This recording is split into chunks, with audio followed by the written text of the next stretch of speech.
ibi bigarasha mwumva bivuga Kayumba nigeze kumva rimwe avuga ngo biriya bintu byaratubabaje avuga ngo yatabaye afande ngo nkana yenda gusubiza ibingira kuko ibingira kumusubiza byaba ari uguta igihe reka nsubize uwamutumye.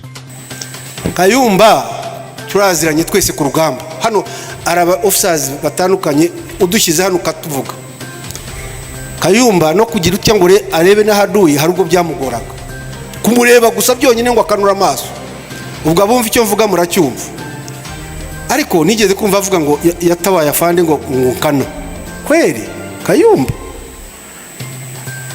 utabara umuntu kwa bahegereye utabara umuntu kwa afite bataliyoni utabara umuntu utagira icyo ugira niyayoboye bataliyoni niyayoboye company no munsi yaho niyayoboye paratuni ariko icyo ushaka kuvuga ni iki reka nkonganire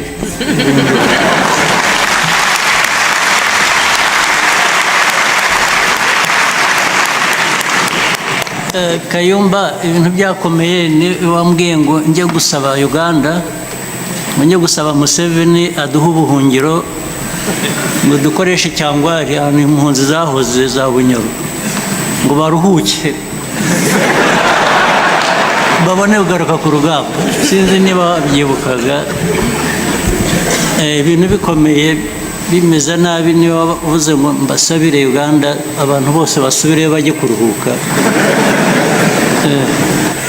yumva ko ibintu afite nk'icyo yenda yamvugaho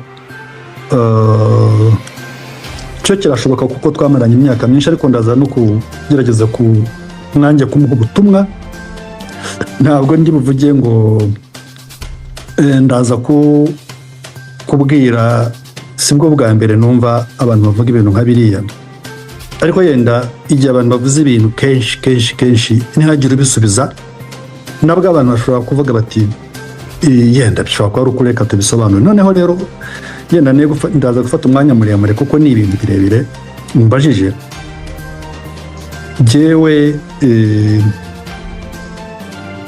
twinjiye mu Rwanda itariki ya mbere y'ukwezi kwa 10 umwaka w'1990 yaba Kagame yabibingira nta nubwo bari aho ngaho ibingira nawe yaje kuza nyuma ibyo rero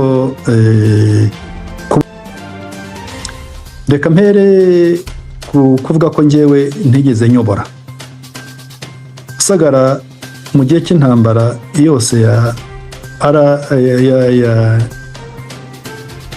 RPF nabanje muri komandi ibyo byo birazwi uzagende ujye no kuri BBC uzabona n'amafoto dufata za Nyagatare nge nari umuyobozi mu gisirikare mu buryo busanzwe nabanje nyine ibyo avuga ngo ntabwo nayo paratuni nabanje kuba paratuni commander mba company commander nza kuza rero nyuma yaho tuvuye no muri park nibwo ngewe naje kujya muri intelligence ariko ngewe ntabwo nari nshinzwe paratuni cyangwa company nari nshinzwe igisirikare cyose cya RPA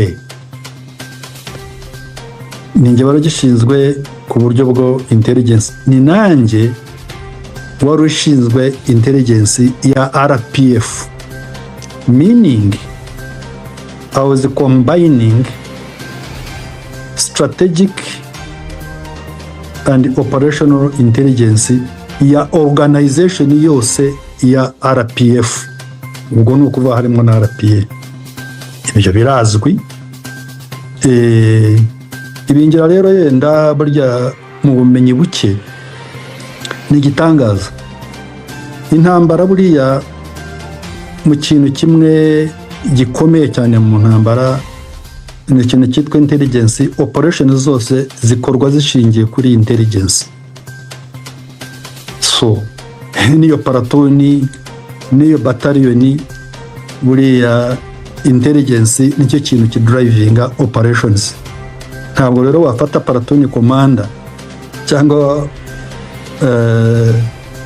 ukashakisha battalion commander ukamugereranya n'umuntu wari ushinzwe boss strategic and operational intelligence ya struggle yose uko yari iteye, ariko ubwo ni interpretation y'umuntu yenda ushobora kuba yifitiye ubumenyi buke.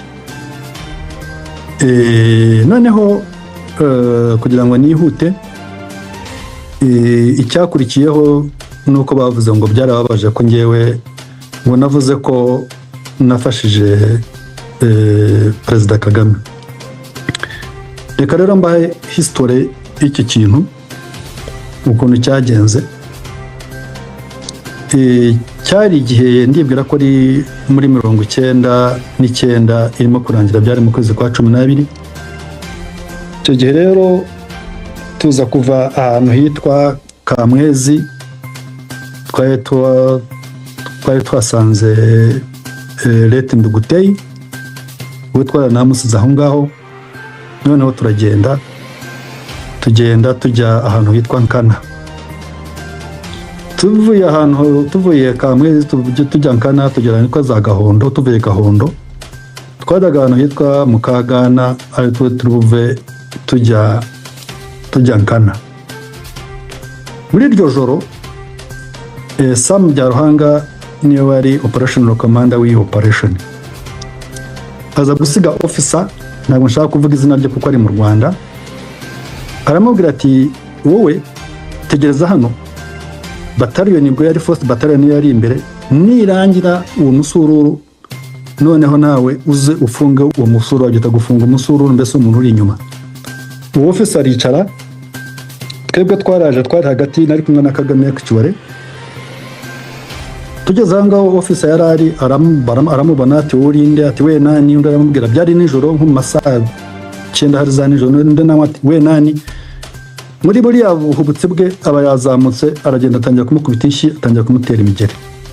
Umwana ngira ngo aza kumureba, officer aramureba, aramumenya, atari ko ngewe ati bari bansize aha ngaha, barambwira ngo ngoma aha ngaha battalion nirangira nanjye nkurikireho.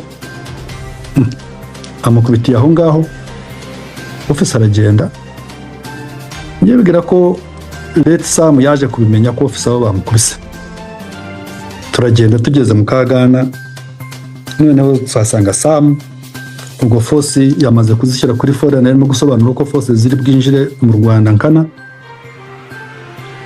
Tuhageze icyo Sam Byaruhanga yakoze, abwira Kabarebe ati we rarakinye. Yari afite escort witwaga Nkuranga, aramubwira ngo aramukubite ibiboko 20. Icyo yashaka kugaragariza Kagame ko yamukubitiye officer ko nawe akubituwe. Ngira ngo icyo yashaka kugira ngo Kagame akora reaction ye nawe amukubite. I would expect so. Ariko Kagame yaracecetse, turagenda tugira Nkana. Tugeze Nkana ko hamaze iminsi nk'ine. Icyo gihe twari turi Nkana, noneho hari force yari ahantu yitwa ku musozi witwa Kabongoya, ubwo ni muri komini ya Bwisige. So haza kuba rero ko abasirikare baneshwa, bamaze kuneshwa, tujyayo, hariyo casualties njya kuzivanayo. Tugaruka tuvuyeyo, tubona abasirikare barimo gucrossinga mu muhanda, barajya mu rutoki rundi rutari hari aho Bakagame bari.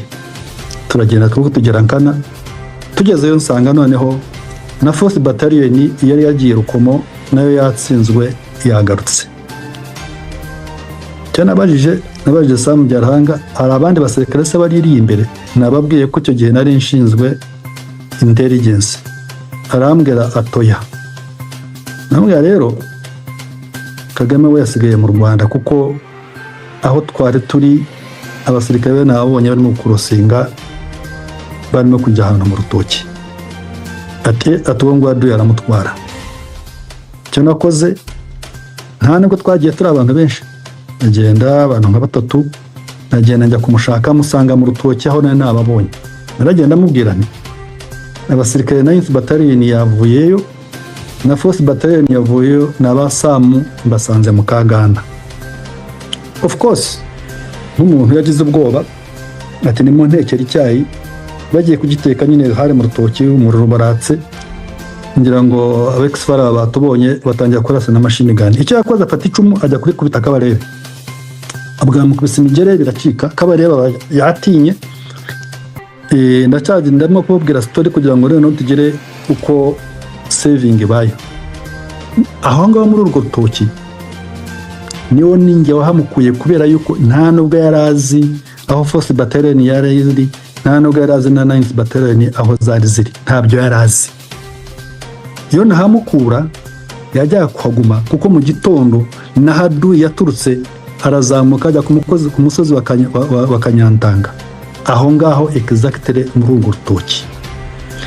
Ibingira buriya avuga ngo byaramubabaje. Kagame ntabwo yigeze abihakana, niba warabibonye Rusagara ntabwo yabihakanye.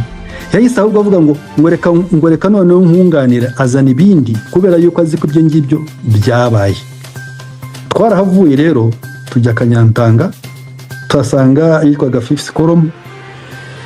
Muri iryo joro tuhageze dusanga iki gihe hari ba Dodo, hari babagire ba Leta Ngoga. Noneho nijoro bagira araza arambwira ati ariko se mwaje hano gute ko aduyi mu gitondo aza kwarahangata abasirikare banjye bari Rushaki batsinzwe bagarutse, ataduye araza ko ari hano. Ati se uyu mugabo mwamuzanye hano murashaka kugira ngo nawe agwe hano? Ajya niwe yambwiye ati uyu mugabo mushobora kumugomba kumuvana aha ngaha. Naragiye njyana nawe na Leta Dona, kuko njyewe hariya ntabwo nari mpazi aho za Kanyantanga na Kabanyonyi. Leta Dona ni wari uhazi, icyo gihe ni wari ayiwo w'iyo koromo. Ndagenda ndamuhamagara, kuko urumva ko nari muri intelligence yari hasi yanjye. Ndamubwira nti mugabo tugomba kumuvana aha ngaha. Leta Dona arambwira ati okay, njyewe nzaho tumujyana. Njyana nawe na Leta Dona tumujyana kuri kansara wa Kabanyonyi, ariko wa Kabanyonyi kwa kansara. Tumugezayo, Dona arabakinguza, yari abazi ko yari ayiwo aho ngaho. Tumujyana tumushyira muri iyo nzu, twebwe dusubira muri forces. Bwarakeye aduyi koko aradutera, aturuka Rushaki nkuko bagira yari yabivuze, undi aturuka hejuru ku musozi ya Kanyantanga. Amabomu yateye yishe abasirikare ba Kagame, azabihakane. Uwo nibuka ni uwitwa Leta Kakuru, yari afite mukuru witwa Kato, uwo witwa Kakuru ngira ngo apfa n'abandi bana bari kwa Kagame. Kagame yaza ko yari ahari, sinzi ko byajya kugenda, yenda nawe byashobora kumubaho bibi. Ubwo rero force zose zaratsinzwe, turatsindwa tuvayo, duhungira mu ishyamba ry'aho ngaho Kabanyonyi. Tumaze gushyingira mu ishyamba rya Kabanyonyi, ubwo ndi hafi kugera kuri ibyo byavuze bya Cyangwari. Noneho tujya mu nama na officers bari aho ngaho, twakora iki? Icyari kiro byaro kuko tugomba kuorganizinga abasirikare ko bigomba kumera. Noneho hashize nk'amasaha nkangahe ngiye kubona mbona Dona aje kunshaka, ati afande aragushaka, ati ngo ngwino. Ndagiye njyanye na Dona, dusubiye kwa kansara aho twari twamusize. Mpageze nsanga imodoka yaje, ubwo ngira yari yahamagaje, yavuye Mbarara. Arambwira ati ndagiye, ati maze ati mugerageze, ati murebe abasirikare ko mwabaorganizinga. Abasirikare barimo kudizata mu cyo gihe, abasirikare barahungaga cyane bagenda bajya za Kabare, bajya za hehe, kuko nango twari twegereye. Said fine, umugabo arafashe imodoka aragiye. Kabarebe ntibajyanye kubera yuko yari yarayamukubise, amukubite yari mu rutoki, babonaga adashaka no kumwegera, ntibanajyanye, agenda wenyine.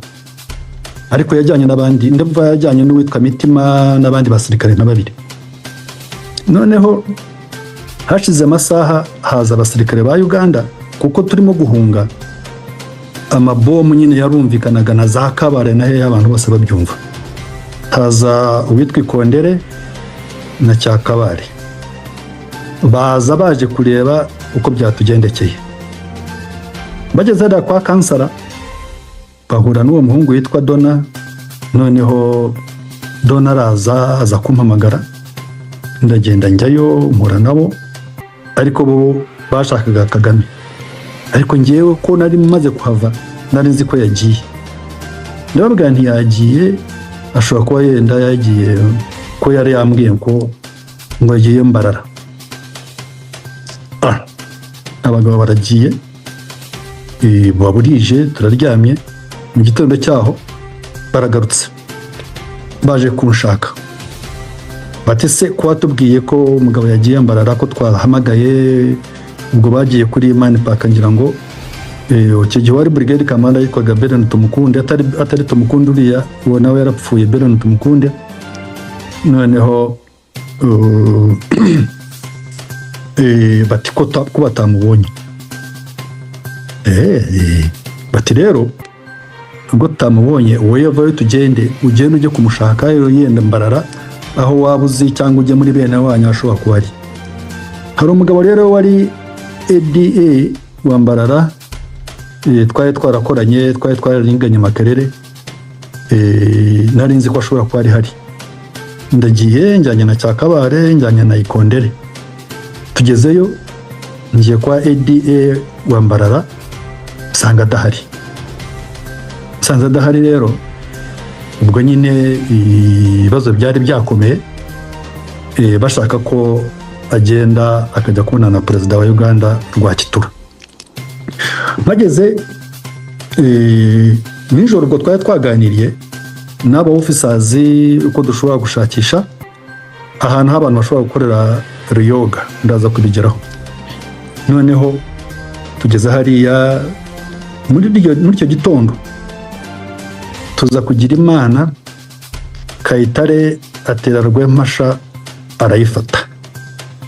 Noneho ngeze Mbarara, kuko hariho signora wahabaga wacu, arampamagara arambwira ati bayisome message. Ndayisoma, ndabibona, mbona ko yafashe Rwempasha. Abangaba bari baturakariye cyane. Noneho ndagenda babwira, ariko nibi byose nubwo byabaye, ariko twafashe Rwempasha. Babishimye. Noneho turangije turagiye. Kagame ntabwo baza ahari, njyanye na Tumukunde na Ikondere, tugere Rwakitura. Tuza Rwakitura, tangira kumbaza uko ibintu bihagaze, uko ibintu biteye, twakora iki. Nibwo nababwiraga ibyo bintu bya yoga. Ibyo bya yoga rero, ibyo bavuga bya za Cyangware, sinako twabivugaga, ababivugaga ni Abaganda. Hanyuma icyakurikiyeho turababwira ko tugomba gukora yoga. Baratubaza, mwariyogingira he?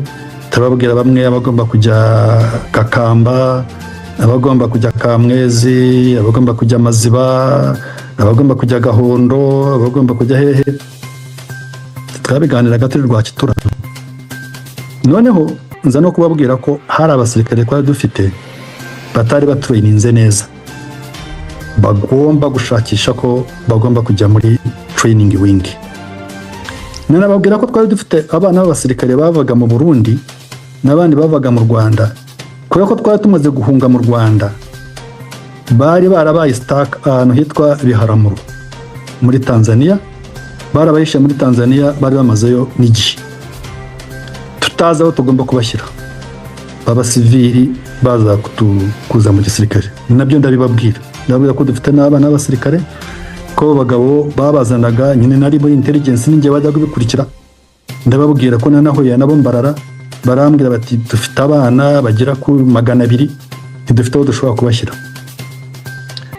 Tugezeyo Museveni mubwiye ko dufite n'aba bana 200, aba excited ati mushobora kubana mwega amakuru 200 byashoboka. Ati twajyaga tubona 5, 10 mwebwe murabana 200, ati ibintu byanyu bishobora gukunda. Ati rero, ati hari ahantu mugomba gushakisha aho mugomba kujya. Mbwiye ko hari abarwayi banyu baba ahantu hitwa Mburu, mugomba kuhabakura kubera ko Mburu ni muri park ati kandi Game Rangers barakomplaininga. Noneho ndamubwira ni aho twajya ubu ngubu muri iki gihe yenda twajya Nyakivara. Nyakivara rero kugira ngo nayivuge njyewe nta nubwo nari nyizi. Uwari wavuze Nyakivara mu nama twari turimo muri uwo mugoroba yari Bagiri. Nibo bari bavuze, bamwe bati Cyangware, abandi bati Nyakivara, abandi bati Gahunge, abandi muri izo area zose njyewe nta nubwo nari nzizi. Noneho nibwo mbabwiye nti yenda twajya Nyakivara. Arambaza Museveni ase we Nyakivara urahazi? Nambwira njyewe ntabwo mpazi. Ati so kuki uhavuga kandi utahazi? Nambwira ariko ejo twagiye mu nama hari umuntu wavuze Nyakivara kandi we niho yakuriye arahazi. Atubwira ko ahantu ari heza. Ati ati uwo ninde? Ndamumubwira ati uwo ndamuzi. Ati wa wundi wabanaga na Nathan Kiguzi ni uwo nguwo. Ati niba ari uwo nguwo, ati noneho nimumushake mugende mujye kureba ahantu niba mwahajya. Hakurikiyeho iki? Twavuye Rwakitura dusubira Mbarara tuhagerana nijoro, ariko ubwo turi Rwakitura bohereje message kuko buriya message zacu n'abanyayuganda twari dufite ko dushobora gukoresha ibintu bimwe. Bohereza message Mbarara babwira ko Bagire avayo akaza tukamusanga Mbarara. Bagire koko yaraje araza, twagiye kugera Mbarara dusanga aba yahageze. Turaharara aho ngaho. Mu gitondo cyaho njyana na Bagire, njyana na Ikondere tujya Nyakivara. Turagenda tugera ahantu hitwa Juru. Tumaze kugera kuri Juru turatambika tugera na modoka, tugera aho imodoka ihagarara, none tujyana n'amaguru kuko tuhasanga hari ahantu hari ishyamba, hari n'inyanja, Kanyanja hepfo aho ngaho. Ubona ari ahantu haba training nziza, training wing. Icyakurikiyeho rero ni iki? Bari abana 200 bari baraheze za Ruharamuro, twarabazanye batangira training wing. Biriya bitaro byari Mburu tubivanayo tubijyana Nyakivara muri aho ngo mu ikambi. Twatrainingiye muri iyo kambi kumara imyaka 2 n'igice cyangwa imyaka 3 ari abantu batrainingira.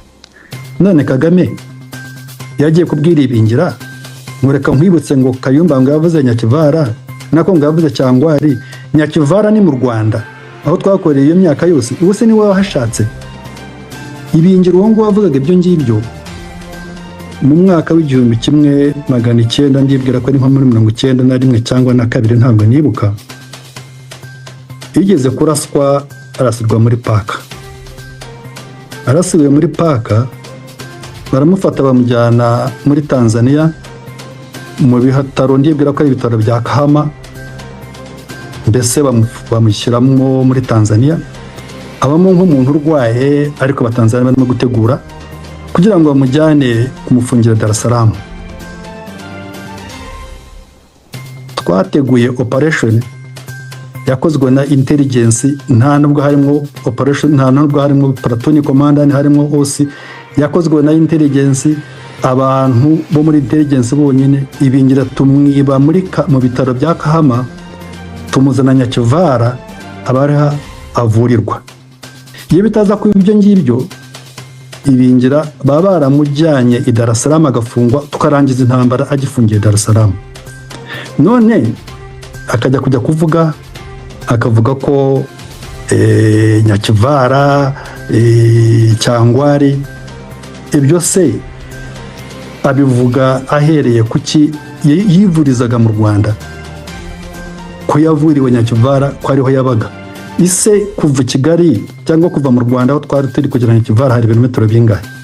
Kuba tabizi, uva mu Rwanda aho twari turi ukagenda ukanyura yenda za Kabare cyangwa ukanyura za Rubare biturutse naho uturutse, ukagera za Mbarara, ukava Mbarara ukajya Nyakivara. None se Kagame arashaka kuvuga ngo navuze ngo abantu bajye kujya kuruhuka. Nyakivara abahigiye abahakoreye bose byagenze gute? Ariko n'izo ngabo zitazagiye Nyakivara twagiye Kamwezi, tujya Maziba, tujya Amaziba, tujya za Gahondo, aho hose hari muri Uganda.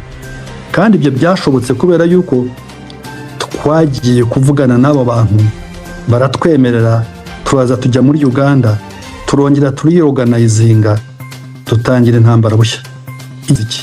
Twavaga hese iyo sentimetero twayifataga tuyishakisha muri Uganda. Biriya rero ibyo Kagame yavugaga ni ugushaka kugaragaza ngo ntabwo twigeze dukorera ikintu icyo ari cyo cyose muri Uganda. Kandi mu by'ukuri kuva itariki 23 z'ukwezi kwa 12 ndabyibuka neza, nta musirikare n'umwe w'umunyarwanda wo muri RPF wari ukirangwa mu Rwanda. None se twavuye mu Rwanda tujya he?